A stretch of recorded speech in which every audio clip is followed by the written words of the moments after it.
De M. Éric Gold au ministre de l'Intérieur. 2 minutes 30, chers collègues. Merci Monsieur le Président, Madame la Ministre. Vous le savez, les sapeurs-pompiers volontaires ayant effectué plus de 20 ans de service ont droit, à partir de 55 ans, au versement d'une rente annuelle appelée prestation de fidélisation et de reconnaissance.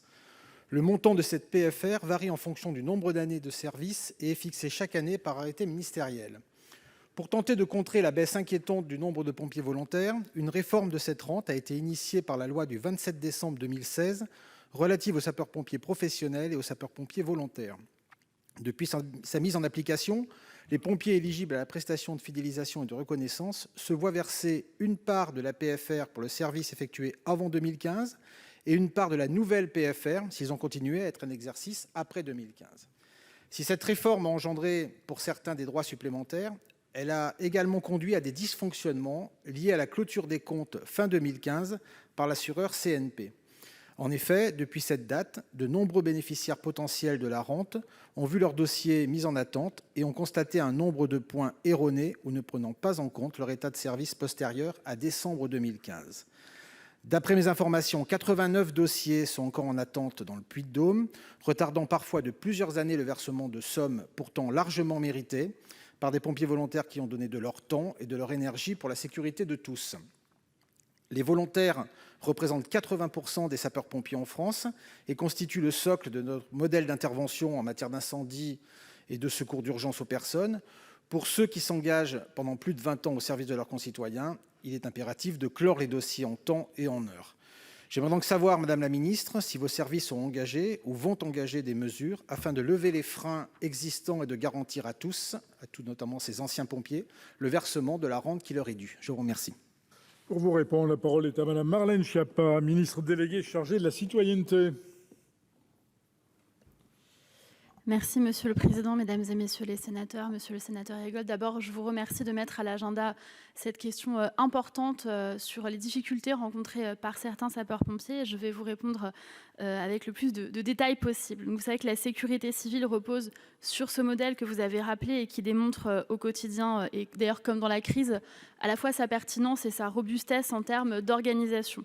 Et c'est par cette organisation et par la mobilisation des 240 000 sapeurs-pompiers professionnels et volontaires notamment que les services d'incendie et de secours peuvent faire face. Et ces dernières années, de nombreuses initiatives ont été engagées par l'État pour valoriser l'engagement de ces 198 400 sapeurs-pompiers volontaires qui sont des maillons essentiels en termes opérationnels pour les réponses à apporter.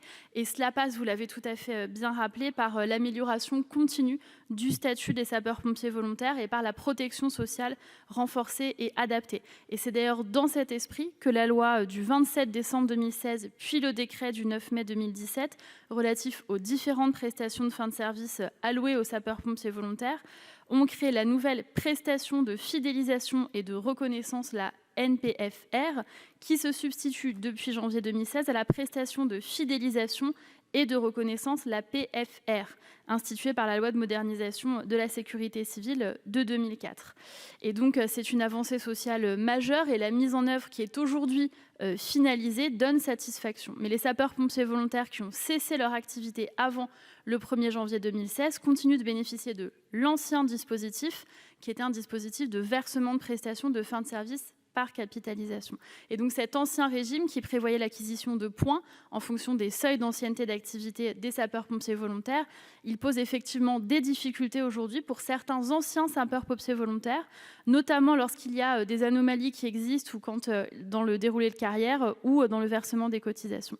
Et donc le régime étant clôturé depuis le 1er janvier 2016, suite à la création de la NPFR, aucun droit ne peut être créé sur les dossiers existants. Donc, après une première phase de dialogue entre l'association pour la PFR en charge de ce régime, CNP Assurance, gestionnaire du contrat, 282 dossiers en souffrance ont été régularisés par ce biais en 2019. Ce dialogue s'est poursuivi pour apporter une solution aux dossiers qui sont encore non régularisés ce jour sur lesquels vous m'interrogez, monsieur le sénateur. Et c'est ainsi qu'une proposition juridiquement étayée a été approuvée lors de l'Assemblée générale de la PFR le 22 janvier 2020. Cette solution, elle a par la suite été jugée recevable par CNP Assurances. Et donc, je vous annonce que les dossiers toujours en souffrance sur lesquels vous m'interrogez, monsieur le sénateur, doivent être régularisés au cours des prochaines semaines et des prochains mois. Je vous remercie. Il vous reste 40 secondes, chers collègues. Merci Madame la Ministre et merci de votre compréhension. Pour des sapeurs-pompiers qui ont donné beaucoup de temps à cette mission, vous comprendrez bien qu'il n'est pas acceptable que le changement d'assureur entraîne de tels dysfonctionnements, chacun se renvoyant la balle en plus sans que les dossiers en attente soient traités. Je compte donc sur vous réellement pour pouvoir faire avancer ces dossiers. Merci beaucoup. Merci, chers collègues. Je vais suspendre la séance. Elle sera reprise à 14h30 pour l'examen de la proposition de loi adoptée par l'Assemblée nationale après engagement de la procédure accélérée visant à homologuer des peines d'emprisonnement